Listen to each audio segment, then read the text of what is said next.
My name is Mason Flavo. Today I'm here to talk to you about the past, present, and future. These three things can help shape and define each person. They can also help shape and define one another. For example, the past affects your present and your present affects the future. I'm sure we all have the one certain object that defines each one of these things for us. For example, someone might look at a teddy bear and say, "Oh, that defines my past because I had a teddy bear that I took everywhere with me when I was little." Or someone going into the medical field might look at a stethoscope and say, "That's going to define my future someday." With me today, I have a bag, and in this bag I have three things that define my past, present, and future. The first thing I chose to define my past was part of a tree branch. I chose this because as a child, I loved being outside all of the time. I also grew up on the farm, and being a farmer's daughter, I was always outside helping my dad with chores or just whatever else he needed me to help him with, whether it be checking cows or doing chores on a cold winter morning. When I wasn't doing those things, I was out playing with my cousins when they were over, climbing trees, building tree houses, or playing in the junkyard that we had beside our house. The second thing that I chose to define my present was my school ID. This helps identify my identity as a member of the student body of Lemon High School. Before I came to school here, I went to school in a little schoolhouse, and I came to school here in about 3rd grade. Ever since then, I've loved growing up in a tight-knit community and developing some of the relationships that I have with my classmates.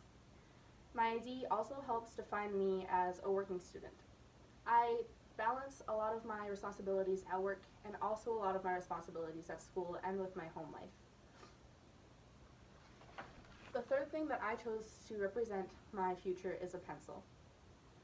I'm a senior at Lemon High School right now, and after I graduate, I plan to go to college to get a 4-year bachelor's degree and pursue a career in journalism.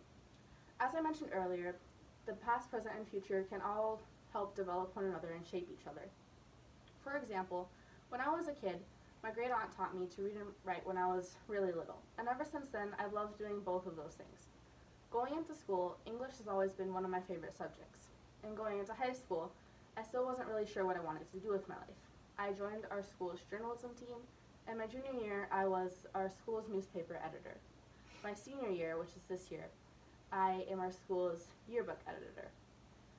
And both of those things helped me realize that what I really wanted to pursue after high school was a journalism career. And that's how those three things affected my life, and that's why I chose a tree branch, a pencil, and a student ID to identify my past, present, and future. Thank you. Any questions? So in your speech you mentioned that you haven't always went to Lemon High School. Would you like to elaborate on that a bit more and tell us where you went to school before that? Yes, I would. Before I came to Lemon High School in 3rd grade, I went to a little schoolhouse about a few miles from my house called Progress. After my 2nd grade year, a tornado came through and took down the school, and that's why I came to school in Lemon.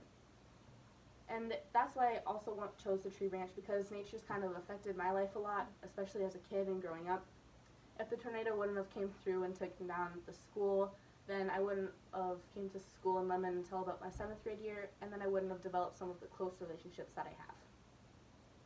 Any other questions? Is it hard balancing school, home, work, and all of your other activities? It can be. Sometimes I kind of have to remind myself to take deep breaths when things get stressful, and it also takes some organization and some discipline, which that can also help me develop certain life skills that I would need for my future career choices. Anything else? So where do you plan to go to college after high school, and what do you plan to do with your degree? After high school, I plan to attend Minnesota State University in Moorhead or the Twin Cities, and I haven't really thought about where I want to go with my journalism degree yet, so we'll just see where that takes me. Thank you.